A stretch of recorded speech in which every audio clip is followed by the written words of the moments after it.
Yo recuerdo que utilizo mis lentes, mis gafas, desde que tenía 8 años y en un par de ocasiones recuerdo haberlas estado buscando y no las encontraba y las tenía puestas. O en otra ocasión me sucedió que las buscaba y las buscaba y las tenía sobre la cabeza. Saben, eso suele suceder. A veces uno lee la Biblia de una forma y va y lee como uno va como apuntando hacia el corazón de la historia, pero uno deja de ver algunos detalles que pueden ser interesantes. Bien, el día de hoy quisiera hablarles justamente de eso. El primer día hablamos de Nabucodonosor, el segundo de David, el tercero hablamos de Ezequías. El día de hoy vamos a hablar acerca de Samuel y la escuela de los profetas. Muy bien, para comenzar el estudio de hoy, queridos jóvenes amigos, vamos a abrir la palabra de Dios justamente en el libro que lleva su nombre, en Primera de Samuel. Primera de Samuel es un libro interesante, es un libro en que todavía en parte de él no existe un rey. Estamos pasando en esa etapa desde los jueces a la monarquía y en ese proceso Samuel fue trascendental. Ahora fíjense, el libro nos enseña de la vida de Samuel y comienza hablando de la vida de Samuel. Su mamá lo dejó a los 3 años al cuidado del sumo sacerdote Elí y desde ese entonces él empezó a crecer como sacerdote, como profeta. Bien, tenía esa doble función, pero también era un juez, o sea, tenía tres funciones particulares. Este gran hombre de Dios. Ahora fíjense que aquí en Primera de Samuel, capítulo 7, en el versículo 15, nos dice de la siguiente manera, dice, y juzgó Samuel a Israel todo el tiempo que vivió, y todos los años iba y daba la vuelta en Betel, seguía por Gilgal y a Mizpa, juzgaba a Israel en todos estos lugares, y después volvía a Ramá, porque allí estaba su casa. Y allí juzgaba a Israel y edificó allí un altar a Jehová. Cuando ustedes leen la historia de Samuel en el inicio, en Primera de Samuel capítulo 1, se van a encontrar que Ana vivía en Ramá. Eso quiere decir que Samuel nunca dejó de vivir en Ramá. O sea, él vivió en Ramá, se crió allí, después fue al santuario, estuvo, se preparó, sirvió allá y luego volvió a establecerse en la casa de sus padres que quedaba en este lugar. Ahora, lo que acabamos de leer nos enseña un poquito cómo era el circuito de los jueces, porque Samuel todos los años realizaba una gira y por el centro de Israel, si ustedes empiezan a leer los nombres, Betel, Gilgal, todos esos lugares, Mizpa, están en el centro de Israel. Entonces lo que él hacía era convocar a todas las personas que vivían de lejos de Israel a que se acercaran al centro y en alguna de esas ciudades se establecía un tiempo para juzgar todas las cosas, los delitos, las particiones de las herencias y todo este tipo de cosas. El Señor le dio una gran responsabilidad a Samuel. Pero saben, hay algo que a mí siempre me ha llamado la atención de la historia de Samuel, porque Samuel tuvo una infancia atípica. Él fue llevado como el pago de un voto al Señor, al santuario, y ahí fue educado en ese lugar. No tuvo la mejor influencia porque tenía a los hijos de Eli, que eran tremendísimos, pero él se mantuvo fiel durante todo el tiempo que estuvo haciendo su labor, tanto que el Señor lo llamó como profeta de una forma especial. Yo no sé si fue en esa experiencia que él entendió la necesidad de que los jóvenes tengan una formación especial, ¿bien? Pero cuando él ingresó al ministerio, el Señor le reveló algo que debía hacer por los jóvenes de su tiempo. Entonces, en estos circuitos que Samuel daba durante todo el año, no solamente juzgaba los casos, no solamente realizaba sacrificios como sacerdote, no solamente él servía como profeta a los intereses del pueblo, sino que en esas jornadas anuales, él iba mirando cautelosamente en el pueblo y notaba cuáles eran los jóvenes más espirituales. Buscaba a los jóvenes espirituales y los miraba, decía, oye, este y este también es, este también. Y luego de verlos, los pesquisaba y les decía, ¿quieres venir a una escuela? ¿Quieres aprender a ser como un profeta? ¿Quieres aprender las cosas de Dios? Entonces tomaba a estos jóvenes y en su gira se los empezaba a llevar y los iba arrastrando en una pequeña caravana mientras daba toda la vuelta por Mizpa, hasta que finalmente volvían a su casa que estaba en Ramá. Y ahí en Ramá, él edificó un lugar que se llama Nayot. En ese lugar de Nayot es un lugar que justamente, bueno, Nayot significa las habitaciones o las moradas, porque donde estaba su casa, él creó un lugar de entrenamiento para estos jóvenes. Cuando ustedes van en Primera de Samuel, pero al capítulo 19, por ejemplo, nos vamos a encontrar con una historia bien interesante que después la vamos a revisar con más detención. Pero en el capítulo 19 dice, y fue dado aviso a Saúl diciendo, he aquí que David está en Nayot de Ramá. David también estuvo con Samuel en ese lugar, en Nayot. Ahora mire lo que dice el versículo 20. Entonces Saúl envió mensajeros para que le trajeran a David, los cuales vieron una compañía de profetas que profetizaban y a Samuel que estaba allí y los presidía. Bien, la palabra presidir evidentemente indica que el líder de todo eso era el mismísimo Samuel. Y dice que estaban estos profetas. Y uno dice, bueno, ¿cómo es este asunto? Porque yo pensaba que para ser un profeta no era necesario ir a una escuela, ¿bien? Porque obviamente Eliseo no fue a ninguna escuela, simplemente fue llamado por Elías. Moisés tampoco fue a ninguna escuela de profetas para ser profetas. En ningún lugar le enseñaron, oye, Moisés, aquí, si tú haces así, vas a poder hablar con Dios. Y si haces así, vas a poder hacer milagros. Y si haces así, vas a poder decir la palabra de Dios. Él no fue a ninguna escuela de ese tipo. Ahora fíjense que estamos hablando de una escuela que era presidida por Samuel. Y efectivamente, estudiando, he descubierto algo interesante. No todos los profetas del Antiguo Testamento realmente eran profetas. Y esto lo dice también un libro maravilloso que se llama Patriarcas y Profetas, justamente. Déjenme citarles un pedacito de aquí de Patriarcas y Profetas. Dice, estas escuelas tenían por objeto servir como barrera contra la corrupción que se propagaba por todas partes, atender al bienestar mental, espiritual de la juventud, estimular la prosperidad de la nación, proveyéndola de hombres preparados para actuar en el temor de Dios, como directores y como consejeros. Dice un poquito más abajo, esta es la voz, su educación y uso correcto, página 497, dice, en estas escuelas, los principales temas de estudio eran la ley de Dios, con las instrucciones dadas a Moisés, la historia y la música sagrada y la poesía. Ahora, interesante, las escuelas de Samuel estudiaban música, tenían clases de música. Bien, ahora dice aquí, el intelecto santificado sacaba del tesoro de Dios cosas nuevas y viejas.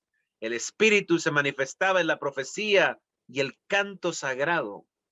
El arte de la melodía sacra era diligentemente cultivado. Y presten mucha atención porque aquí se detalla qué tipo de música se empleaba en esas escuelas.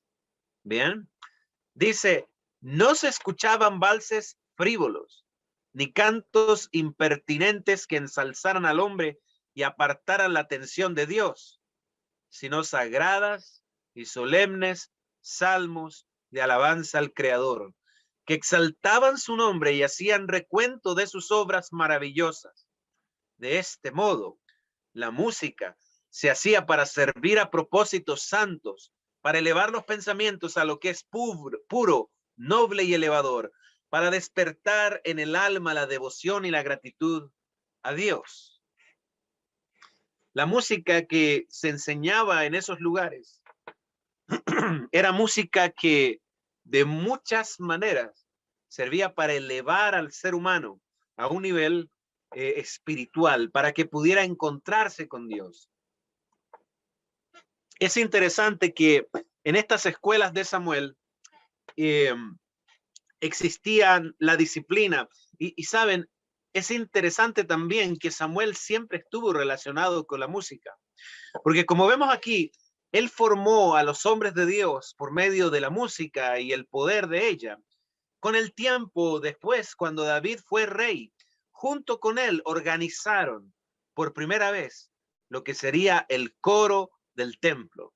Por tanto, los inicios de la música están siempre relacionados con los inicios de la profecía. La profecía y la música tienen una relación íntima, por lo menos en el aspecto bíblico. Ahora bien, vuelvo a decir, todos estos jóvenes que estaban en las escuelas de Samuel no eran profetas de llamamiento. Bien, ellos no podían hacer milagros, no todos ellos podían hablar con Dios y hablar con su pueblo y escuchar la voz de Dios para dar un mensaje. No eran esa clase de profetas. De hecho, cuando ustedes vean el Antiguo Testamento, desde el libro de Samuel hasta el libro de Segunda de Reyes, se van a encontrar con estos alumnos de estas escuelas, pero reciben distintos nombres. En algunos momentos se les llaman profetas y en otros momentos se les llaman los hijos de los profetas. Bien, y noten esto porque cuando ustedes lean el Antiguo Testamento de ahora en adelante se van a dar cuenta de eso. Aparecen los profetas, aparecen los hijos de los profetas, pero no todos los profetas hacen profecías. Algunos de los profetas solamente son mensajeros y algunos de los profetas simplemente realizan actividades. Y estas escuelas comenzaron a propagarse en Israel. Primeramente comenzaron ahí en la casa de Samuel, en Nayot de Ramá, pero luego quedaron en Kiriat Jearim y también en algunas otras ciudades. Eran por lo menos 3 escuelas en tiempos de Samuel que con el tiempo fueron destruidas y luego aparecieron en tiempo de Elías nuevamente, volvieron a ser establecidas en Betel, en Gilgal y en Jericó. Ahora fíjense, esto es bien interesante.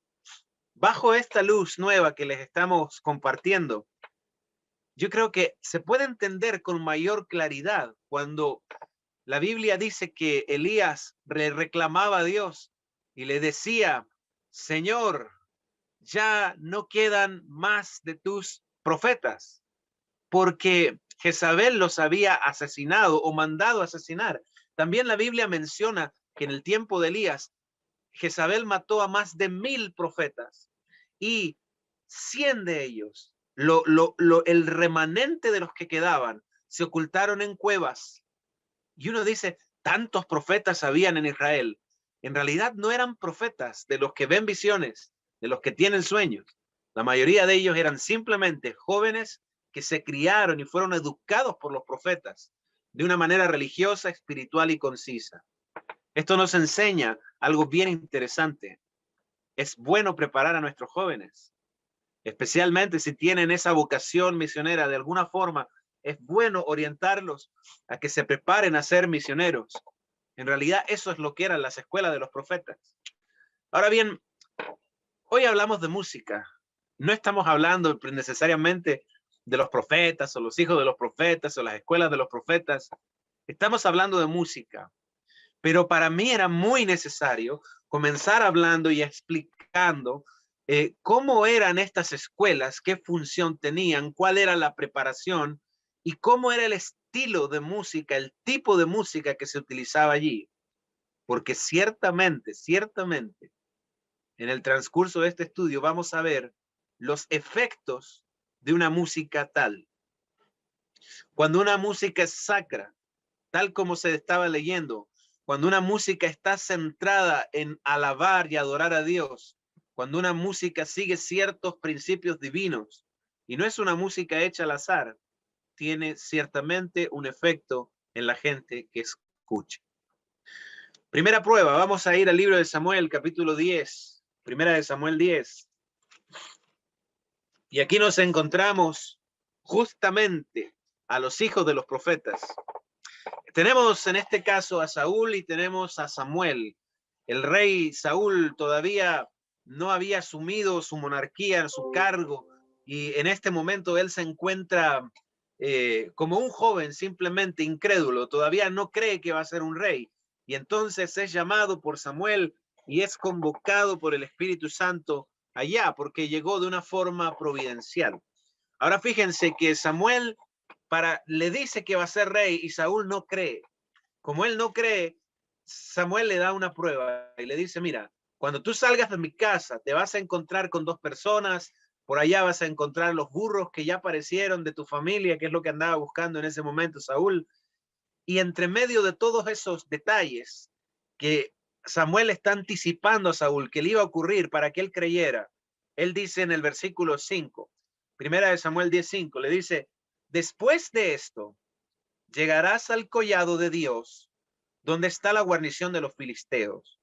Y cuando entres allá en la ciudad, encontrarás una compañía de profetas que descienden del lugar alto, y delante de ellos el salterio, el pandero, la flauta, el arpa, y ellos profetizando. Yo creo que entre todo lo que hemos visto de preámbulo, podemos entender qué es lo que significa esta frase.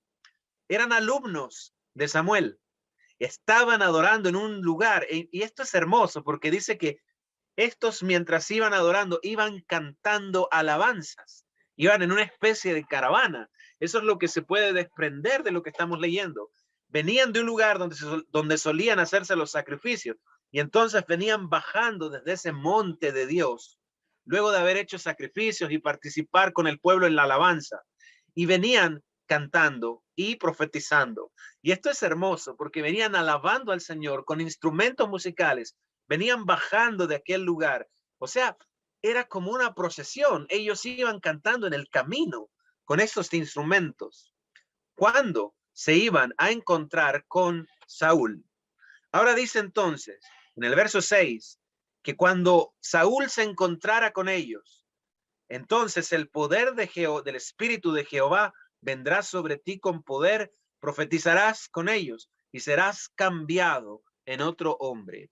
Algo cambiaría en Saúl, en lo íntimo de su corazón. Algo tremendo estaría allí en su corazón, que sería tocado y transformado por medio de la música y el Espíritu Santo. Ahora fíjense, en el verso 9 se cumple la profecía y Saúl va hacia el monte de Dios, y mientras va, ve que descienden del monte la caravana de estos cantantes y profetas de las escuelas, alumnos de Samuel. Y entonces dice, aconteció luego que al volver la espalda para apartarse de Samuel, Dios le cambió su corazón, y estas señales acontecieron en aquel día. Y cuando llegaron al collado, he aquí la compañía de los profetas que venía a encontrarse con él, y el Espíritu de Dios vino sobre él con poder y profetizó entre ellos. Saúl fue conmovido por el sonido de los acordes y unió su canto al canto de los profetas, y esto efectuó en su corazón un gran cambio.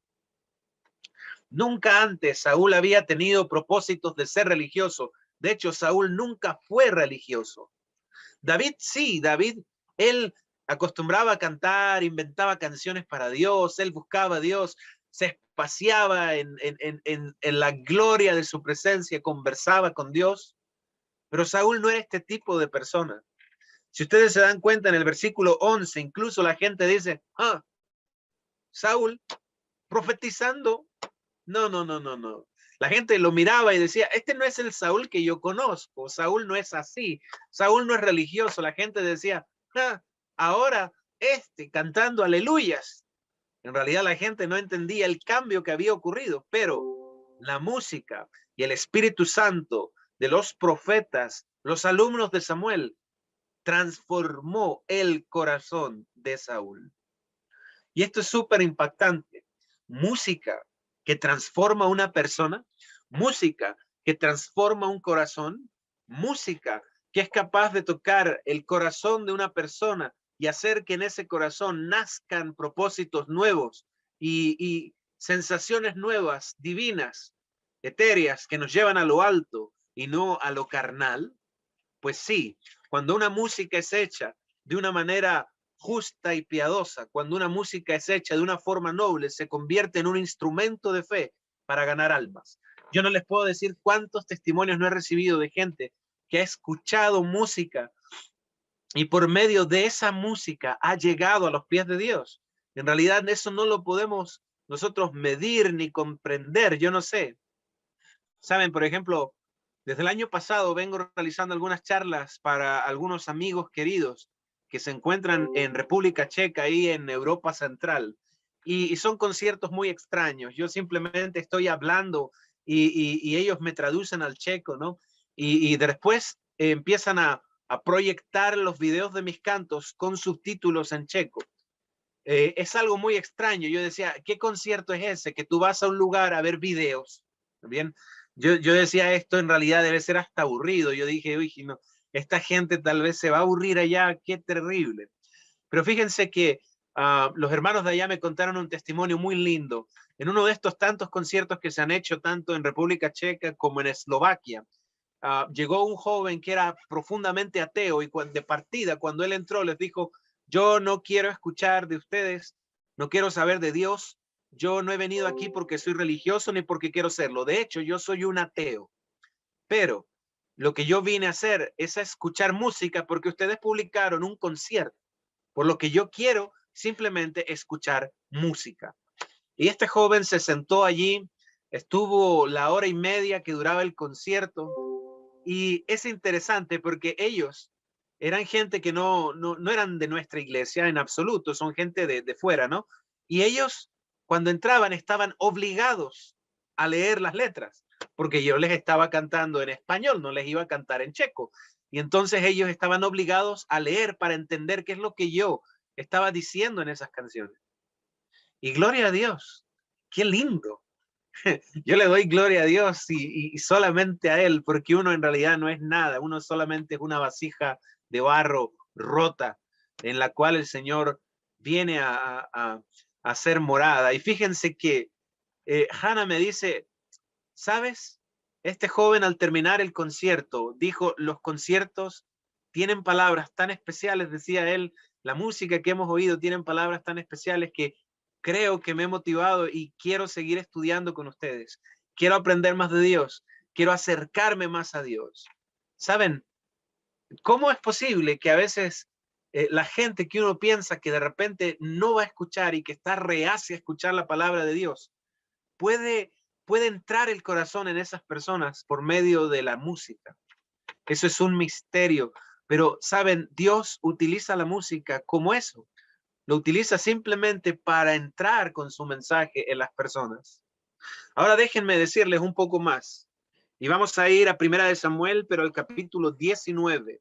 Seguimos en Samuel, pero el versículo 19. Y en este punto, déjenme mostrarles que la música es capaz de obligar a la gente a hacer a veces lo que no desea. Y esto es impresionante, impresionante. Las escuelas de Samuel duraron durante muchos años y en una época cuando ya David era consejero del rey, él huyó de Saúl porque Saúl lo quería matar. Cuando David huyó, fue justamente a Nayot de Ramá, donde estaba la escuela de los profetas de Samuel. Y entonces vamos a leer esta historia. Se encuentra en Primera de Samuel 19, versículo 18. Dice, y huyó entonces David y escapó, y vino a Samuel en Ramá, y le dijo todo lo que Saúl había hecho con él, y él y Samuel se fueron y vivieron en Nayot. Esto es para mí trascendental y nunca lo había visto. David estuvo en las escuelas de los profetas. Dice que vivió una temporada con Samuel y los profetas. Estuvo allí, participó con ellos, estuvo en su culto y aprendió las cosas que ellos aprendían, hizo las cosas que ellos hacían. Él fue, en cierta forma, también partícipe de las enseñanzas de estas escuelas. Y esto es algo que yo nunca en mi vida había observado. Pero sí, efectivamente, dice la palabra que él vivió allí y estuvo allí durante un tiempo. Y dice de que, versículo 19, fue dado aviso a Saúl diciendo, he aquí que David está allá en Nayot de Ramá. Entonces Saúl envió mensajeros para que trajeran a David, los cuales vieron una compañía de profetas que profetizaban y a Samuel que estaba allí los presidía. Y vino el Espíritu de Dios sobre los mensajeros de Saúl y ellos también profetizaron. Cuando Saúl lo supo, envió otros mensajeros, los cuales también profetizaron. Y Saúl volvió a enviar mensajeros por tercera vez y ellos también profetizaron. Entonces él mismo fue a Ramá y llegando al gran pozo que está en Secú, preguntó diciendo, ¿dónde están Samuel y David? Y uno respondió, están en Naiot de Ramá. Y fue a Naiot de Ramá. Y también vino sobre él el Espíritu de Dios. Y siguió andando y profetizando hasta que llegó a Naiot en Ramá. Y él también se despojó de sus vestidos y profetizó igualmente delante de Samuel. Y estuvo desnudo todo aquel día y toda aquella noche. Y de aquí se dijo, también Saúl entre los profetas. Ja, queridos jóvenes, aquí hay muchas cosas que hay que entender. En primer lugar, tal como les decía, no siempre que la Biblia dice, no siempre que la Biblia dice que una persona era profeta o se le llame profeta, significa que era un profeta como los profetas de Dios. No eran como Isaías ni como Jeremías. Ellos simplemente eran alumnos de Samuel que se habían preparado para servir a Dios. Ahora, de la misma forma, la palabra profetizar es una palabra que se puede emplear en varios contextos. Por ejemplo, cuando tú lees en Primera de Crónicas 25, versículo del 1 al 5, te vas a encontrar con Asaf. Y dice la palabra de Dios que Asaf profetizaba con arpas en las palabras de David. Esto es súper interesante. Profetizaban con arpas. O sea, en la Biblia se puede usar de manera intercambiable la expresión profetizar o cantar. Porque efectivamente, cuando tú cantas palabras proféticas, en cierta medida estás repitiendo la profecía a otras personas. De alguna forma estás profetizando. Si alguna vez has cantado una porción de los Salmos, estás profetizando de alguna forma en este contexto bíblico. Bien, no quiero que no me van a salir aquí después los jóvenes de Despierta JI diciendo yo soy el profeta de no sé dónde. No, ¿ok? Pero simplemente tengan en cuenta eso. Cuando tú estás repitiendo las palabras de una profecía, tú justamente estás ejerciendo esta labor. Por lo menos en el contexto bíblico es así. Cuando tú lo lees en Primera de Crónicas 25, justamente dice que Asaf y los suyos y su familia profetizaban con las arpas en el templo y en realidad lo que hacían era cantar. El comentario bíblico adventista dice incluso que este término, profetizar y cantar, en el Antiguo Testamento, por lo menos en este tiempo, se usa de una manera intercambiable. Bien, en este caso y en el contexto de Samuel, Saúl llegó a la escuela de Samuel. Sus mensajeros llegaron a la escuela de Samuel. No venían con buenas intenciones, venían a buscar a David. Pero cuando ellos entraban en el culto y el Espíritu Santo estaba presente allí, les era irresistible participar de ese culto. Un poder extraño los gobernaba. Y así como el enemigo posee a los hombres, también el Espíritu de Dios poseyó a los enviados de Saúl. Y ellos cantaban aleluyas y gloria a Dios.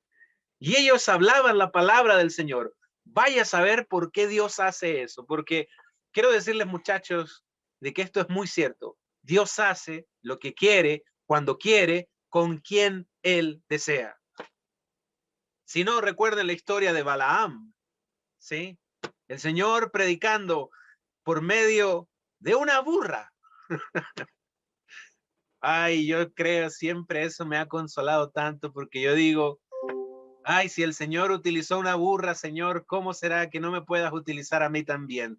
Bueno, si la burra fue capaz de decir la palabra del Señor, ¿por qué no va a estar capacitado uno para decir la palabra del Señor? ¿Verdad?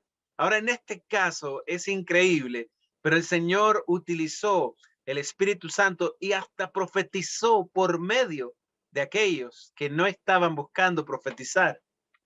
Hasta el mismísimo rey dice que se despojó, quedó desnudo de sus ropas reales y en humillación, sin toda esa pompa, sin toda esa gloria, solamente con la túnica interior, allí quedó cantando y alabando el nombre de Dios. Para Saúl esto tiene que haber sido una experiencia tremendamente terrible. ¿Saben por qué? Porque cuando él se convirtió, había música también. Y él también profetizó. Y ahora cuando ya era un rey malvado que venía a destruir al próximo rey de Israel, volvió a profetizar de la misma forma. Es increíble. Pero el culto realmente tenía un efecto especial. Ahora vamos a ver algo un poco más adelante. Vamos a ir al libro de Segunda de Reyes, capítulo 2. Segunda de Reyes, capítulo 2. Y en este pasaje en específico, vamos a ver justamente cómo uno de estos alumnos de las escuelas de los profetas se aparece y hace lo que tenía que hacer y ejerce su labor musical. Pero antes de eso, quiero llevarlos un poquitito más atrás. En el capítulo 2, versículo 1 dice: aconteció que cuando quiso Jehová llevarse a Elías en un torbellino al cielo, Elías venía con Eliseo de Gilgal. Y entonces Elías le dijo a Eliseo: quédate aquí porque yo me iré hacia Betel. Y él le dijo: vive tu alma, que no te dejaré. Y descendieron a Betel. Y miren lo que dice aquí: y saliendo Eliseo, los hijos de los profetas que estaban en Betel le dijeron: ¿sabes que Jehová quitará hoy de ti a tu señor? Y él le dijo: sí, yo lo sé, callad. Es interesante porque en Gilgal había una escuela de los profetas y antes de irse, antes de ser trasladado a los cielos, Elías pasó visitando una escuela tras otra. Primero aparece aquí Gilgal, luego aparece Betel y luego aparece Jericó, que fue la última que visitó antes de cruzar el Jordán. Y en todas ellas, ustedes leen todo el capítulo 2 en Segunda de Reyes, en todas ellas, en cada escuela que ellos iban pasando, los hijos de los profetas se acercaban a ellos. Bien, y estaban allí prestos, eran los estudiantes de las escuelas de los profetas. Bien, por eso les llamaban los hijos de los profetas, porque eran educados por ellos.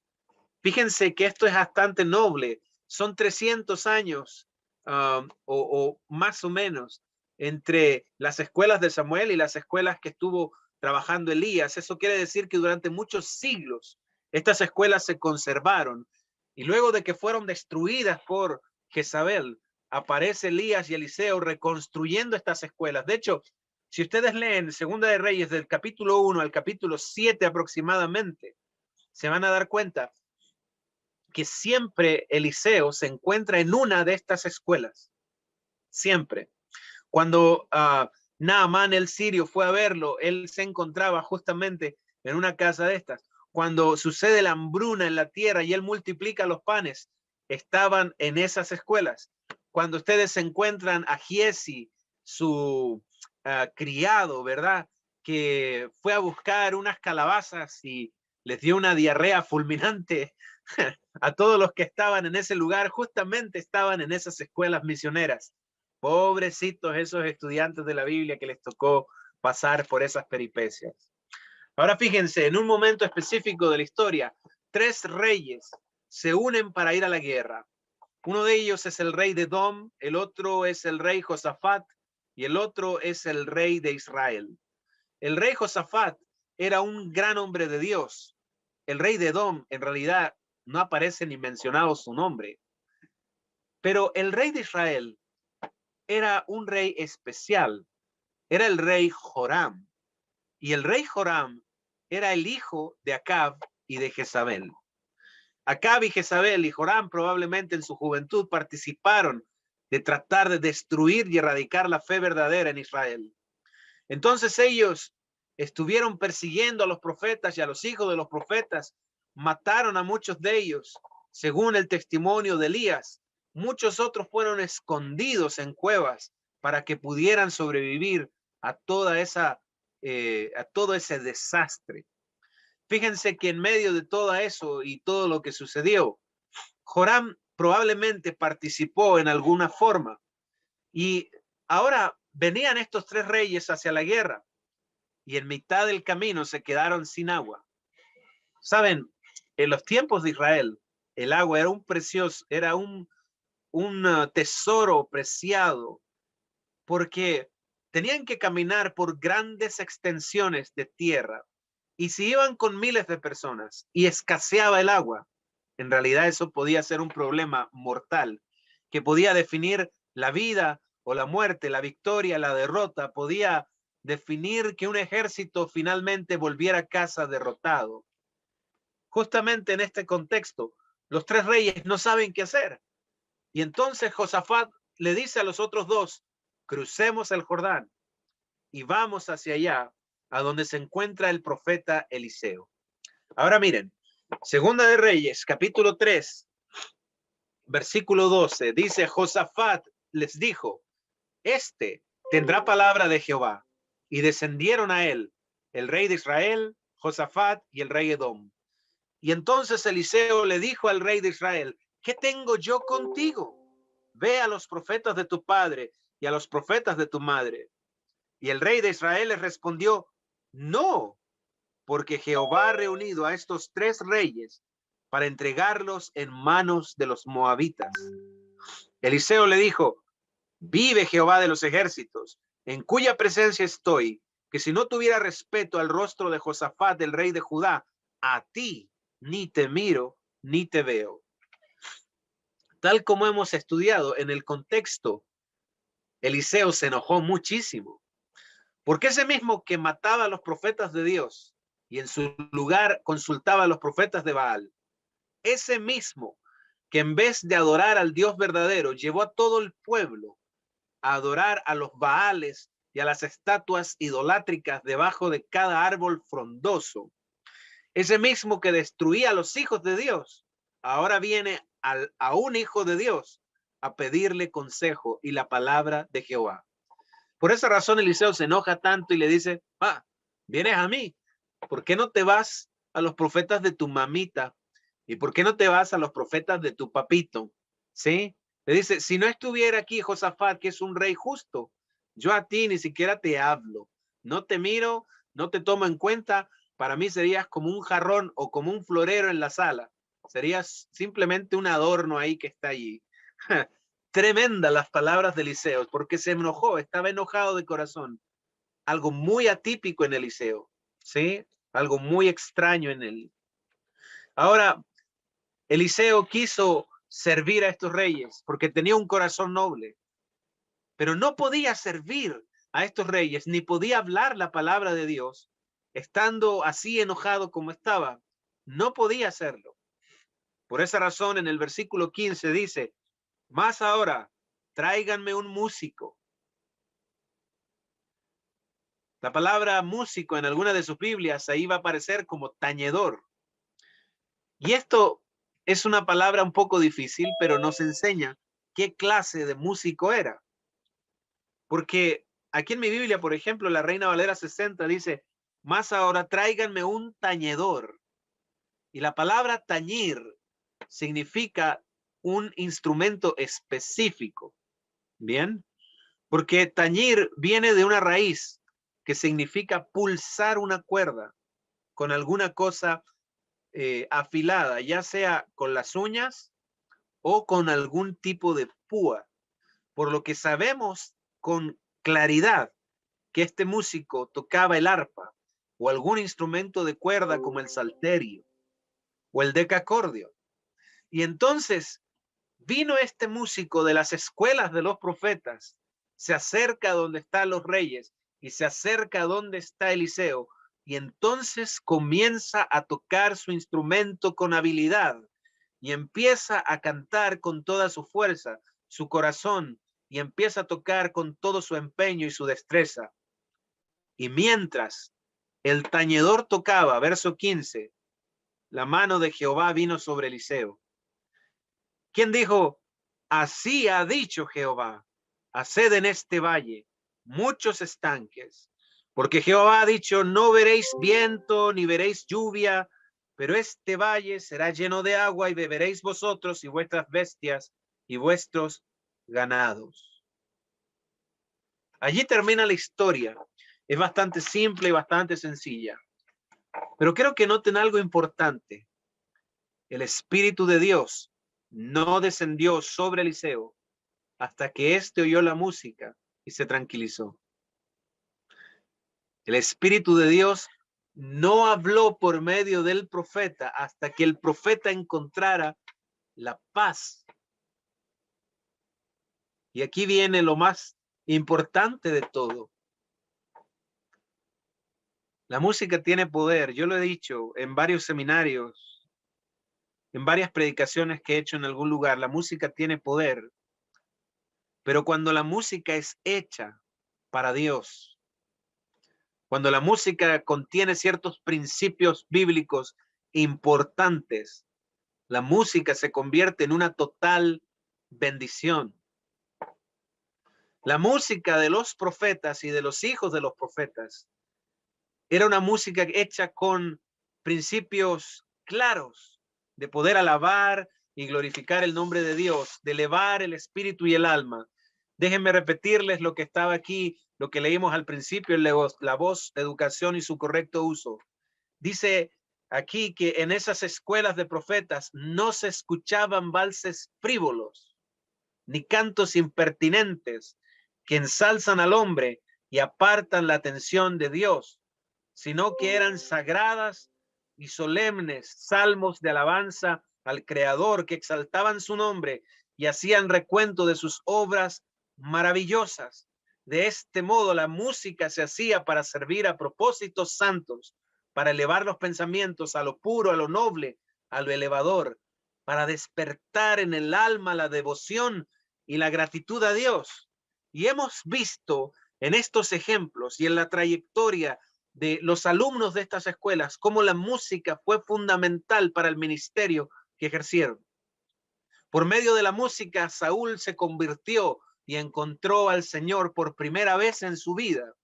Por medio de la música y el canto, él se conmovió, sus entrañas se conmovieron y entonces dice que su corazón fue cambiado y él fue transformado en otro hombre. Bien, por medio de la música también se detuvo el espíritu impetuoso con el que venían los asesinos a tomar a David y a llevárselo de las escuelas de Samuel. Fue la música la que los contuvo, fue la música y la profecía, el Espíritu de Dios reinando en medio de estos elementos. Fue justamente lo que hizo que no solamente se detuvieran de su propósito homicida, sino que ellos mismos participaran de la alabanza y profetizaran en medio de todos los hijos de Dios. Tremendo. ¿Se imaginan eso? Un asesino llegando a la iglesia y en vez de matar a su víctima, se pone a cantar con toda la congregación. ¿Ustedes lo entienden? Yo no lo entiendo. Bien, pero es algo que Dios hace por medio de su Espíritu Santo y de los elementos que Él coloca a nuestra disposición, tales como la música sagrada. También entendemos cómo es el poder de la música y cómo obra una música tal que no es frívola como los valses, no es algo hecho de una forma, yo no sé, discordante. La música de hoy tiene esa esencia. Es música divertida y nos hace bailar, nos hace saltar y claro, por un momento nos entrega una emoción artificial que dura poco tiempo, pero que en algún momento nosotros sentimos, ay, qué divertido, qué entretenido, ok. La música que se está haciendo aquí es una música distinta, tanto que cuando una persona como Eliseo perdió la paciencia y estaba en ese momento y necesitaba encontrar a Dios para poder decir su palabra, esta música elevó sus pensamientos suavemente como una fragancia hacia el cielo. Calmó su ira, calmó su enojo. Y ahora no los asesinos ni los enviados de Saúl, sino el mismo profeta de Dios pudo sentir la atmósfera del cielo, tocó el cielo por medio de esa música. Y entonces él dijo, así ha dicho Jehová. La música tiene poder, un poder asombroso. No me canso de decirlo. Llevo por lo menos 6 años predicando los mismos mensajes en diferentes lugares y a todos les digo lo mismo. No subestimen el poder de la música. Utilicen la música para hacer obra misionera. He recibido testimonios increíbles. Personas que estaban a punto de tirarse desde un puente hacia abajo y la música los detuvo. Las palabras de la música resonaban en su cabeza y ellos desistieron de hacerlo. He conocido testimonios de gente, sicarios, gente que se dedicaba al robo y que se dedicaba a los asesinatos y que por medio de un canto que estaban escuchando en otro cuarto, recibieron ahí y ellos tomaron la decisión de fe de dejar su vida de pecado y entregarse a Dios por completo. He recibido testimonios de tanta gente influida por una música sagrada, una música elevadora, que han llegado a la iglesia una sola vez, entraron por la música y se quedaron allí y nunca más se fueron. No subestimen el poder de la música sagrada. Busquen en la palabra cuáles son las indicaciones para hacer una música lo más correcta posible. En este mundo imperfecto no hay fórmulas exactas, pero sin embargo podemos conocer y tenemos la certeza de que existen cierto tipo de música que a Dios le agrada. Queridos jóvenes, tengan un excelente día. Que Dios les bendiga. Utilicen la música con sabiduría. Yemen, si no saben predicar, no importa, coloquen música, que la música predique. Colóquenla donde lo puedan escuchar los demás. Si ellos nos invaden con reggaetón, si ellos nos invaden con ese tipo de ritmos, nosotros le vamos a poner los heraldos del rey. De alguna forma, la música tiene que hacer su efecto. Dios les bendiga.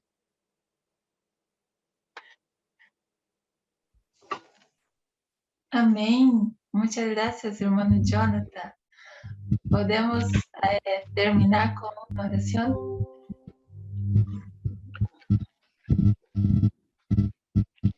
Claro que sí, vamos a cerrar nuestros ojos y vamos a pedirle a Dios que nos acompañe. Querido Padre, en este día hemos hablado de ti, en este día te hemos buscado, en este día hemos comenzado de la mejor manera posible, acercándonos a ti, a tu trono de gracia. Queremos pedirte en esta hora fuerza para el día, que nos des la inteligencia y la perseverancia para poder seguir nuestras labores hoy y terminarlas. Pero lo más importante, te pedimos que hagamos lo que hagamos y estemos donde estemos, podamos estar conscientes de tu presencia, podamos estar conscientes de que tú estás en medio nuestro. Danos ayuda para poder discernir lo correcto de lo incorrecto. Ayúdanos a emplear estos medios a nuestra disposición, como la música, de una manera sabia, entendiendo que el tiempo está cercano. Te pedimos que nos puedas acompañar en nuestras actividades diarias y que hoy podamos recibir tu santo día con gozo. En el nombre del Señor Jesús.